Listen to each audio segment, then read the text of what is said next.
We provide you the platform to turn your dreams into reality. Give wings to your aspirations with KR Mangalam University. नमस्कार, आप देख रहे हैं news nation का digital platform और मैं हूं आपके साथ सचिन दुबे। 22 अप्रैल को पहलगाम में जो कुछ भी हुआ उसके बाद तमाम चर्चाएं हुई, कई सारे सवाल खड़े किए गए, कार्रवाई की मांग की गई कि पाकिस्तान को कैसे भी करके जवाब दिया जाए। जिसके बाद 6 और 7 मई की रात में जो कुछ भी हुआ उसने एक एग्जाम्पल सेट कर दिया। भारत सरकार ने बहुत ही शानदार तरीके से पाकिस्तान को मुंहतोड़ जवाब दिया, जिसके बाद पाकिस्तान ने भी हमला करने की कोशिश की। लेकिन हमने हर बार हर वक्त इस बात का जिक्र किया कि हम ना सिर्फ पाकिस्तान के खिलाफ नहीं हैं, हम आतंकवाद के खिलाफ हैं। हम उस देश के कई आतंकी ठिकानों पर हमला कर रहे हैं जहां पर आतंक को पनाह दिया गया। हमला हुआ उसके बाद तमाम जो सबूत पेश किए गए, वो भी हमने देखा किस तरीके से विदेश मंत्रालय और सेना की तरफ से जो प्रेस कॉन्फ्रेंस की जा रही थी उसमें सारे सबूत दिखाए जा रहे थे कि पाकिस्तान के जो कुछ भी दावे थे वो किस तरीके से नकली निकले, झूठे निकले। और उसके बाद अब एक बहुत बड़ा फैसला भारत सरकार ने लिया है। भारत सरकार ने 7 डेलीगेशन बनाए हैं और ये डेलीगेशन जो अलग-अलग अंतर्राष्ट्रीय मंचों पर जाकर आतंकवाद को लेकर ये जानकारी देंगे कि आतंकवाद को पनाह देने वाला एक ही देश है, वो है पाकिस्तान, जो हिंदुस्तान का पड़ोसी मुल्क है और हमेशा से वो नापाक हरकतें करता आया, जिसके खिलाफ हिंदुस्तान ने बहुत बड़ी कार्रवाई की और ऑपरेशन सिंदूर जो है अभियान शुरू किया। आज इसी पर बात करने के लिए हमारे साथ हमारे सहयोगी रोहन जुड़े हुए हैं। रोहन, सबसे पहले जरा विस्तार से बताइए कि इस डेलीगेशन का मतलब क्या है, कौन-कौन से बड़े चेहरे इस डेलीगेशन में शामिल हैं? जी सचिन, इस 7 डेलीगेशन बनाए गए हैं। ये डेलीगेशन 23 मई से अगले 10 दिन तक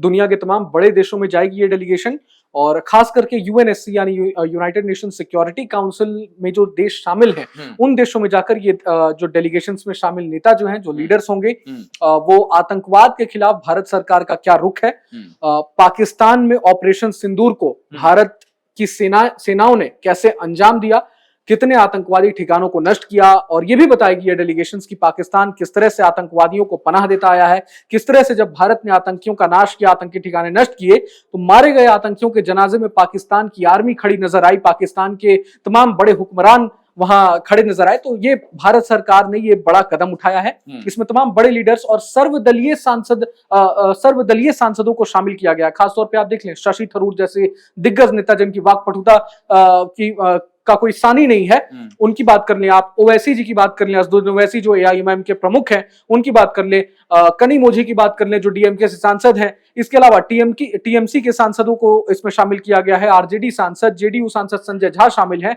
इसके अलावा बीजेपी सांसद, पूर्व केंद्रीय मंत्रियों, तमाम नेताओं को शामिल किया गया है। इसमें एलजेपी के सांसदों को शामिल किया गया है। तो आप देख लें, शिवसेना उद्धव ठाकरे गुट के भी सांसदों को शामिल किया गया है। ये तमाम 7 टीमें बनाई गई हैं। शशि थरूर तो एक टीम को लीड कर रहे हैं जो कि अमेरिका में जाकर आतंकवाद के खिलाफ भारत सरकार के रुख को स्पष्ट करेगी।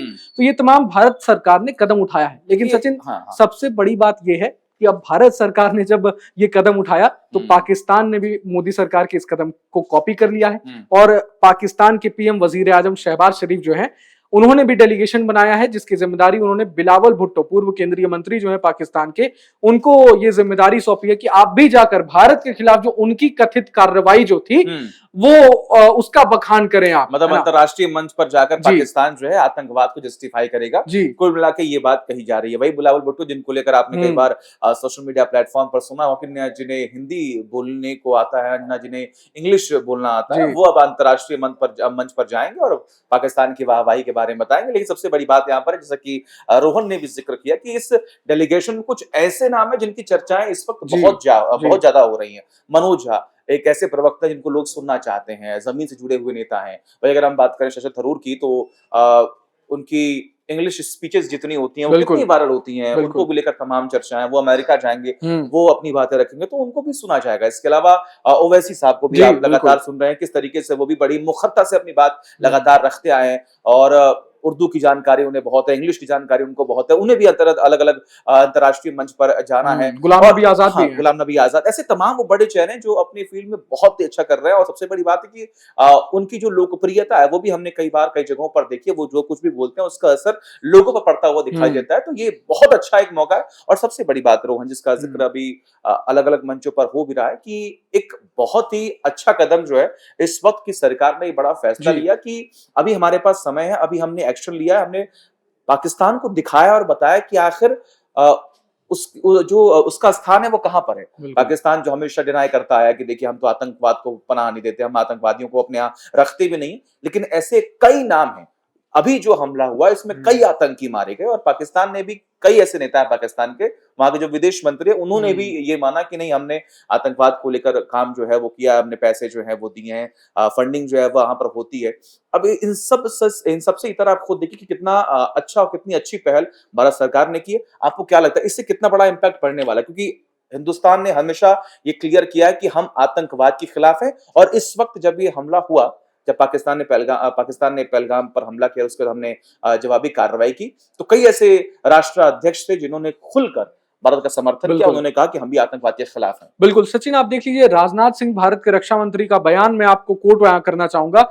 जब हाल ही में सैनिकों को संबोधित कर रहे थे राजनाथ सिंह श्रीनगर में, तो श्रीनगर में उन्होंने ये जिक्र किया था कि पाकिस्तान के पास परमाणु बम है और खास तौर पे जिस तरह से आतंकिस्तान आप कह लें, जिस तरह से आतंकियों को बढ़ावा देता है, पनाह देता है पाकिस्तान, तो ऐसे में पाकिस्तान जैसे देश के पास क्या परमाणु बम सुरक्षित हाथों में है? कहीं आतंकियों के हाथों में तो नहीं है। और उन्होंने ये अपील भी की थी कि आईएईए यानी इंटरनेशनल एटॉमिक एनर्जी एजेंसी जो है उसको पाकिस्तान के न्यूक्लियर बम्स की निगरानी करनी चाहिए। एक तरह से उन्होंने ये भी कहने की कोशिश की कि न्यूक्लियर बॉम्ब भले ही पाकिस्तान के पास हो, बट बटन जो है वो अमेरिका के पास होना चाहिए, उसका गलत यूज ना हो। तो ये तमाम राजनाथ सिंह ने बड़ी बातें की और यही अब डेलीगेशन जो बनाई गई हैं और जो तमाम लीडर्स जाएंगे दूसरे देशों में, तो ये बातें वहां रखी जाएंगी। एक तो भारत ने क्या कार्रवाई की, कैसे आतंकी ठिकानों को नष्ट किया और किन बड़े आतंकियों को मार गिराया। आप देख लिया अमेरिका के जो हिट लिस्ट में जो आतंकी शामिल, जो जिनका नाम शामिल था, जिन आतंकियों को उनको भी भारत ने मार गिराया है। कांधार हाईजैक में जो मास्टरमाइंड था उसको भी मार गिराया है। तो ये तमाम बातें तो रखी जाएगी, लेकिन वहां एक और बात उठाया जाएगा, एक और मसला उठाया जाएगा कि पाकिस्तान जैसे देश को जो आतंकियों को पनाह देता आया है, क्या उसको आईएमएफ की तरफ से इतना बड़ा जो फंड मिला है वो सही है? क्योंकि वो जो फंड है, पाकिस्तान कहीं ना कहीं फिर से आतंकियों को, इंफ्रास्ट्रक्चर को मजबूत करने की, वो फंड जो है उसमें भी अलग अलग रेशियो में उसका डिवीजन किया गया। उन्हें कई बिलियन जो रुपए हैं वो पाकिस्तान के डेवलपमेंट के लिए दिया गया कि आप पाकिस्तान को डेवलप कीजिए, वहां की आवाम को आप संतुष्ट कीजिए।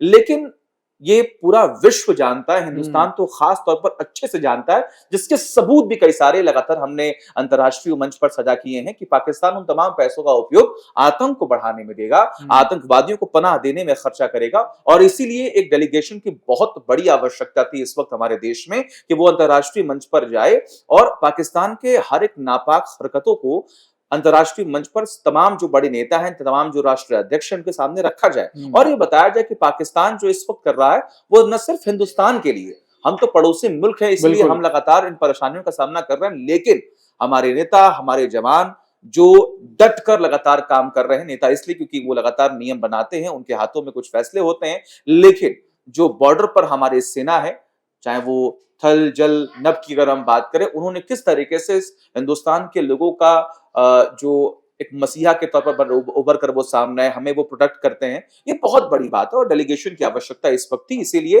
तमाम जो बड़े चेहरे हैं वो अंतर्राष्ट्रीय मंच पर जाकर ये बताएंगे कि आखिर पाकिस्तान के मन में क्या है और उनकी नीयत जो है आखिर वो कैसी है। सचिन, यहाँ आप देख लें कि हाल ही में जब वाइस एडमिरल, नेवी के वाइस एडमिरल जो है, डीजीएमओ लेवल जब टॉक्स हो रही थी और प्रेस कॉन्फ्रेंस जब हुआ था डीजीएमओ की तरफ से, तो वाइस एडमिरल ने बताया भी था कि वो तो पाकिस्तान झुक गया और अपने डीजीएमओ को भेज दिया भारत सरकार से बात करने के लिए कि आप सीजफायर कर लीजिए। भारत के एक्शन से इतना डर गया था, घुटनों पर आ गया था पाकिस्तान, वरना कराची पोर्ट उड़ाने की तैयारी भारतीय नेवी ने कर रखी थी और नेवी की तैयारियों का पूरा बखान भी किया था वाइस एडमिरल ने। तो ये देख लीजिए पाकिस्तान मतलब किस हद तक डर गया था। लगभग 8 एयरबेस तो हमने उड़ा दिए, बिल्कुल सबूत। और कल पाकिस्तान के पीएम शहबाज शरीफ ने खुद भी एडमिट किया है कि वो नूर खान एयरबेस की जानकारी उन्होंने, असीम मुनीर जो जनरल है, उन्होंने रात को 2:30 बजे फोन करके पीएम को जानकारी दी कि भारत ने नूर खान एयरबेस को उड़ा दिया है। और सबसे ताज्जुब की बात सचिन ये है कि वहां के वजीर आजम, आप देख ले, भारत जब भी सुरक्षा देश की सुरक्षा की जब भी बात होती है तो भारत सरकार अपनी प्रतिबद्धता से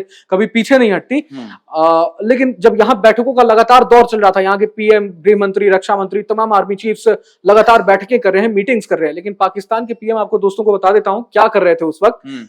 जब भारत पाकिस्तान पर हमले कर रहा था, पाकिस्तान के पीएम सुबह सुबह स्विमिंग कर रहे थे। अच्छा। ये उन्होंने खुद बताया है कि स्विमिंग करते वक्त उन्हें असीम मुनीर का कॉल आया था और उन्होंने भारत के हमले की जानकारी दी थी। तो ये आप देख लें, पाकिस्तान की जो हुक्मरान है, जो वजीर आजम है और जो आर्मी है, वो कितनी सेल्फिश है और वहां की जनता को कितने बड़े धोखे में वो लोग रखते हैं।